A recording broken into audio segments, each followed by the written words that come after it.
అమ్మ పాడే జోల పాట అమృతాని కన్న తీయనంట.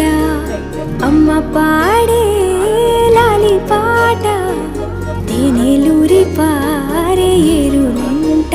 నిండు జాబిని చూపించి రెండు బుగ్గలు గిల్లేసి, నిండు జాబిని చూపించి గోటితో బుగ్గను